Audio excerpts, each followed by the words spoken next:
We are here with the final 2 weeks of the Frost Battle League. We got ourselves back to 3-3 in the last video, and hopefully today we are getting ourselves to 5-3 to make playoffs. We really, I think, need both of those wins given our differential situation. We made a big transaction this week too, dropping Terra Archaludon for Terra Salamence, really hoping to improve the offensive capabilities of this team. We lose our Steel type, which is big, but Salamence gives us another endgame win condition. If you're excited for today's video, make sure to like the video and subscribe if you're not already. We are trying to hit 1,000 subscribers this year, and every subscription helps a ton towards hitting that goal. So we get into our first battle here against Henguini, I don't know how to pronounce it, Drizzle on Showdown. Their team is DOS, Iron Treads, Urshifu Rapid, Terra, Dragonite, Araquanid. You'll see it on screen here. Another Enamorous Therian. We played against one last week in the LTM, but that clearly didn't matter, as you guys saw. We got word-eared. Fear the word-ear. That's the model from that. This matchup is really interesting. We get smoked by Iron Treads. That Pokemon just bodies my whole build, and we have to basically have our Salamence just answer that Pokemon almost entirely. Otherwise, like, this matchup is going to be defined by Urshifu Rapid, Terra. A lot of Terras that Pokemon can be in this battle. And then Hazard Stack. We really struggle with Sticky Web on this team because we don't have hazard removal. Something I've really thought to not be required in Generation 9 realistically, though I'm kind of coming around to that a little bit more as the metagame kind of changes. As it slows down, as it's not as fast, you kind of do need that removal for some of these games. So definitely an adjustment I have to make going into my next Scarlet and Violet League, which will be a big tournament. Definitely get subscribed for that. So let's get into the matchup. Choice Scarf, Meowscarada. At worst case with Sticky Web, this outspeeds everything bar the Deoxys speed, which is going to be super nice. So Choice Scarf kind of the way to play around Sticky Web. And if Sticky Web don't get up, because we do have a lead plan, which hopefully prevents Sticky Webs from getting up, this allows us to have Scarf Revenge for the Deoxys speed. But this is a Scarfer mainly to help play around the Sticky Webs in this battle. Heavy Duty Boots, Chi-Yu, Will-O-Wisp is pretty nice here. The Flame Charge helps kind of outspeed the rest of the Pokemon we don't outspeed. Mainly that Iron Treads is where we're looking to outspeed here. Will-O-Wisp is nice for something like the D-Knight. We prevent like random D-Knight sets from trying to set up and win against us. Flamethrower and Dark Pulse are kind of the main coverage moves though. Araquanid is the main Pokemon that we expect to switch in here. This Pokemon, we're really going to have to try to get aggressive with this on turns with Quillfish mainly. And Miss Magius, try to make those turns happen and put pressure with Flamethrower and Dark Pulse where we can. And Flame Charge, pick up some free kills, make sure that Iron Treads doesn't come in and ruin our day. Lead Expert Belt Iron Hands. This is really here just to make sure that we don't get Sticky Webs. I have 8 speed here. I probably could have put a lot more speed in this, to be honest, just to kind of like protect against Araquanid. But I figured 8 would be enough. If it would lead, it would be defensive. This kills almost every defensive set, bar like the literal full bulk, which I think it still has a lot of rolls to kill. So goal here is really just to answer that Araquanid off lead, and then a bunch of other coverage moves for stuff like the Enamorous Therian, and then Urshifu Rapid Strike.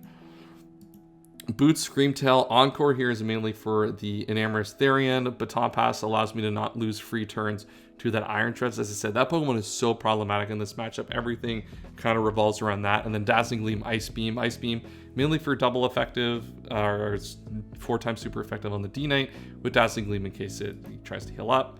Rocks, Healing Wish, Mesprit, pretty standard stuff here, not much to really talk about. This is a pretty good Salazzle as well with the Psychic Noise. If it tries to do some sub-nonsense, break through that. And then Knock Off's just really good move to spam. This will be also my switch into the Deoxys speed as well. And then Healing Wish is obviously just really, really good into stuff like the Meowscarada and the Chi-Yu. And then D-Dance, Terra Water, Salamence. This is like my immediate answer to Iron Treads, while also like Dragon Dancing and like kind of finding a way to win in the endgame once a lot of the Pokemon are chipped down. You know, the water helps me resist like random Aqua Jets. I'm not a type that's weak to that, or weak to Surging Strikes, which is super nice. But this is mainly a check to Iron Treads that also doubles as a win condition in the end game, because I kind of need, jump scare, kind of need a way to do that at some point in this battle. So let's get into the replay, see how this battle goes out. I lead Iron Hands versus the Araquanid, the plan to lead, but he does have the speed, so he does get the Sticky Webs up. Probably should have considered that, honestly, in the builder, but he does reveal in the Terra to be Terra Electric. I didn't cover his Terras. It is Terra Electric and Terra Fairy on the Enam. I go for the Earthquake here because I figured, like, I'm thinking to myself, it's like, one, Earthquake has a decent chance of killing here. It goes down to 1 HP. I'm thinking, like, if he just straight up Swords Dances here, like, what do I do? Like, I have to expose my Salamence here, which I really don't want to. My Iron Hands has a lot of HP, and it's kind of already fulfilled its role in getting rid of the Araquanid. I guess I can just stay in an Earthquake, because if he's bringing it in, he has to Terra. There's no way you don't use your Terra here on this turn. Earthquake gives me a decent chance to kill, so go for that. At +2, this is just going to kill those, so we lose our Iron Hands, but Iron Hands got almost all of the Urshifu Rapid Strike and the Araquanid here.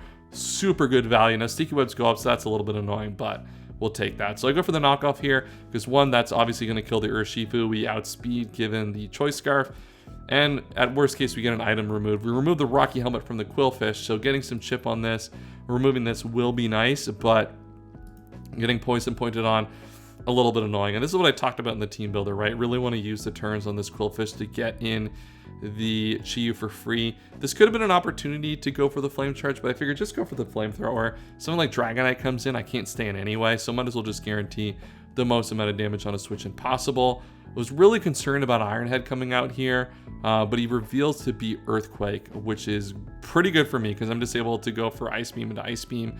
I know I live the next Earthquake here for sure, and I go for Dazzling Gleam in case of random heal up situation. I think Roost. I'm pretty sure that guy still gets Roost. Either way, like, I can just go for Dazzling Gleam. It doesn't matter. And then in comes the Deoxys. I can sack this now. This thing's whole purpose was to hold back the Dragonite. Obviously, Encore and Enam Therian is nice, but Agility is probably the first move to click in that spot anyway, if you're going for a sort of double dance type of set. And I've already revealed basically my entire stat line given the calcs against the Dragonite. So we'll sack this off, and then we can go into Mesprit for free here and just go for the knockoff. We can live these Shadow Balls all day given our investment, and that's a crit knockoff. Goodbye to the Lumberry. Interesting item choice. But that knocks super, super nice. Now that Pokemon is in range and basically just gets revenge on my entire team. Go for the knockoff again and get poison pointed. I probably could have clicked something else. Like I could have clicked rocks there. But I feel like I'm kind of not whatever with it, right? Because that Pokemon's going to want a Healing Wish at some point. Anyway, get poison again. Yo, chat. This is crazy. Another poison. As I said, like I don't mind taking chip on this because I have Healing Wish with Mesprit that I can Healing Wish into this at some point. But crazy work to get the third poison. I go for the Flamethrower here, kill that Pokemon off, and now our opponent's like pretty much out of resources, right? Like at some point they're gonna have to use Psycho Boost or Superpower and kind of open themselves up with their Deoxys. So as long as I stay high on Pokemon count, like I should be fine there. I know I'm gonna outspeed. I might as well just go for the Flamethrower. We see that Agility, as I said, very, very likely that was the play here in this battle, and I don't know what that was. Balkawai question mark click there to go for the Calm Mind on that turn, and that basically just confirms the win. They go for the Ice Beam, but I'm able to go into the Mesprit. I live all the hits. They revealed Protect, which is kind of funny, right? To put me in crit range of this Shadow Ball. Just kidding, I got the Citrus Berry. We're out of crit range, and we're able to go for the knockoff and pick up the kill and pick up the first win in Week 7. Good for me, right? Like, we need to win both of these games to make playoffs, and let's see what our next game is. So this is our next game, and this matchup is friggin' scary, to say the least. Their team on screen here is, like, set up central. They left, like, Decidueye, Scrafty, and Avlag at home, but all these Pokemon, Terra Necrozma, I just lose to that Pokemon every time. I feel like whenever I play Draft League, no matter what, that Pokemon always finds a way to just pack me up. And then Terra Thunderous T. These are like my two nightmare Pokemon, right? To ever play against of literal all time are these two Pokemon. So super worried about that. But like, look at their team, right? Set up Garchomp, set up Necrozma, set up Thunderous T, set up Scizor. Like, so much setup that it's going to be really problematic for me to deal with. And so when going into this matchup, I'm thinking, like, how do I prepare to build this? Well, one thing that's for sure is Choice Beam Meowscarada actually like does a lot of work against their team. They don't have a lot of good switch-ins to dark coverage. It's Primarina, but Primarina is risky to switch in Meowscarada. Especially like knockoff, like you're going to lose like an Assault Vest, which is like a pretty good item for that Pokemon. Choice Beam Meowscarada really smokes this team. As, you know, only getting outsped by like Scarf Garchomp, Scale Shotted Garchomp, and stuff like that. Obviously, Bullet Punch is something we have to contend with, but if it tries to switch in, we either got to sack something or it's got to take a powerful knockoff. So, really think this set's going to make a lot of value in this game. Boots Chiyu, Ruination here to help deal half damage to the Primarina, and then Flame Charge just to give me some speed, obviously. This is Terra Fire this week. I guess I didn't even say the Terra for the Chiyu last battle, but it didn't matter. It was always going to be the Terra on the Mence with the water. The Terra Fire here is mainly just a way to power up my Flamethrowers. If I get a Flame Charge off, like Terra Fire Flamethrower does so much to my opponent's team. Obviously, Garchomp has to be weakened for that. And then Cinderace has to be weakened for the Dark Pulse, but those are two things that are not super difficult to get in this battle. Garchomp will find a way to get weakened, and don't need a lot of chip on the Cinderace for that. Rocky Helmet Iron Hands, this is pretty much my lockdown answer for the Scizor.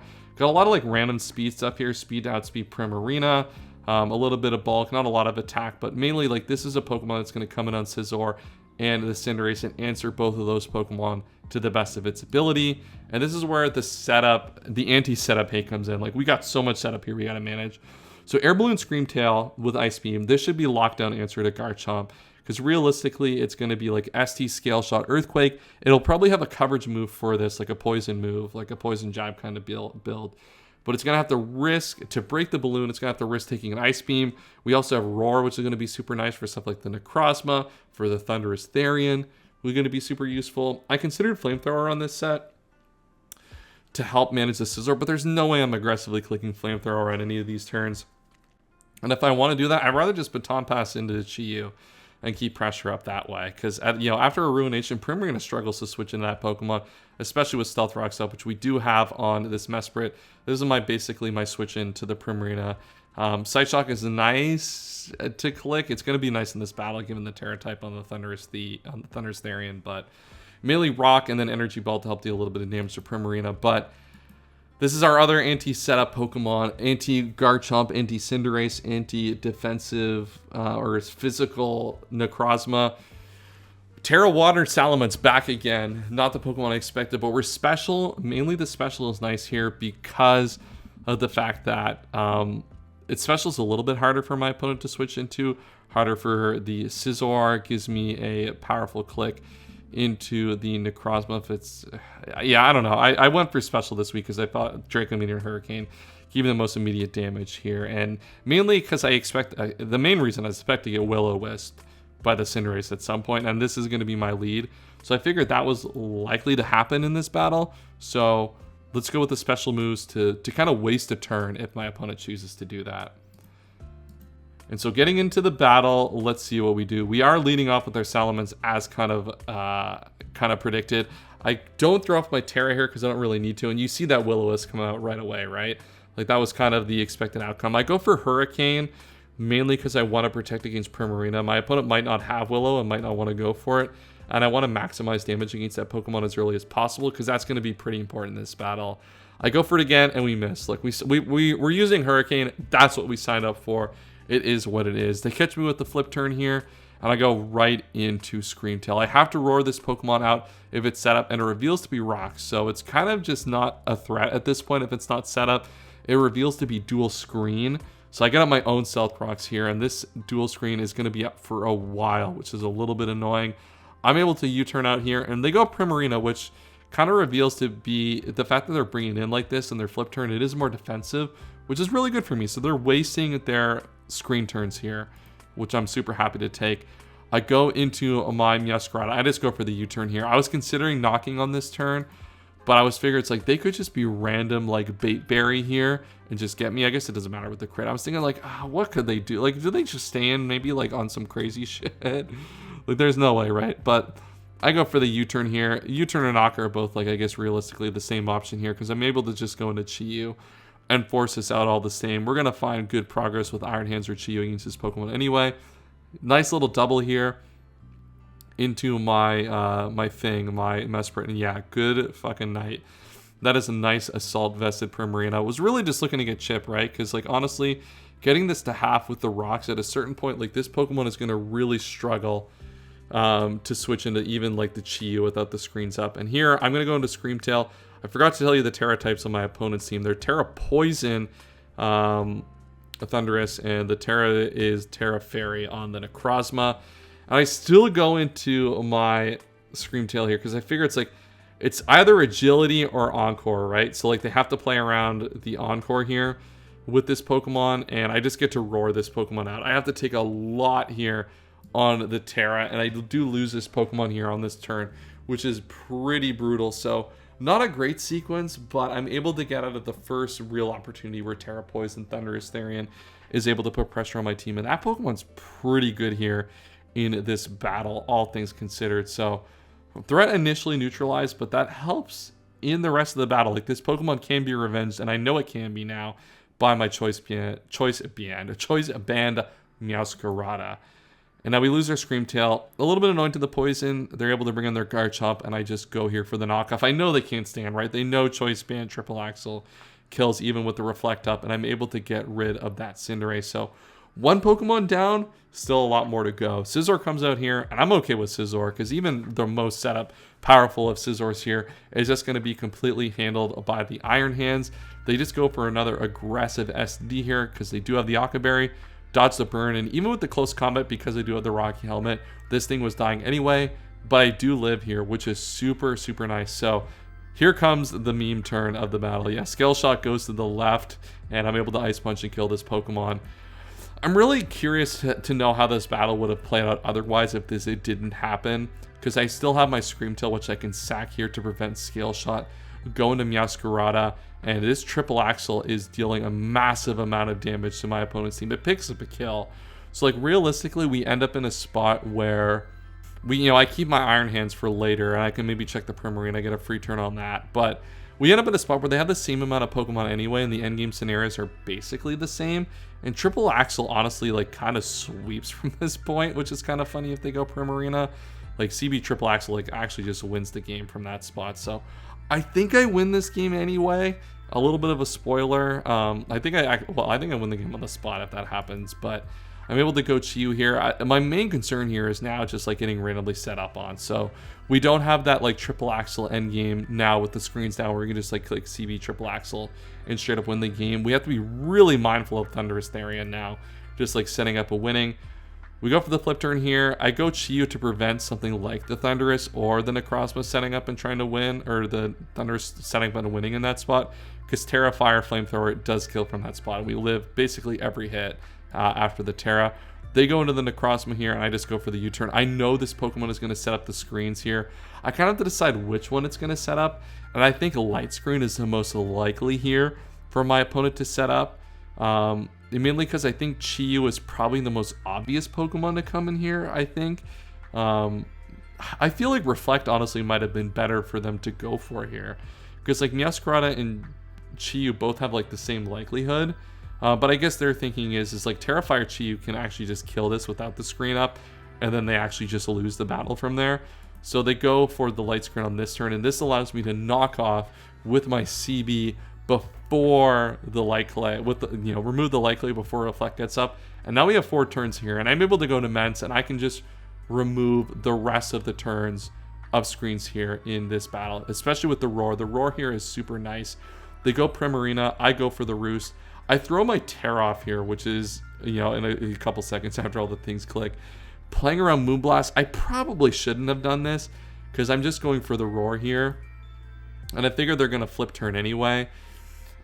This opened up a situation where my Meowscarada actually doesn't kill the Thundurus, and they're able to sweep me now that I've used my Terra. But the fact that they reveal Thunderbolt means now that at this point, I actually think I'm kind of guaranteed here, because if I don't get this roll, then I can just go into Chi-Yu, go for an attack, and I should be able to win with the combination of Chi-Yu plus Mesprit in the endgame.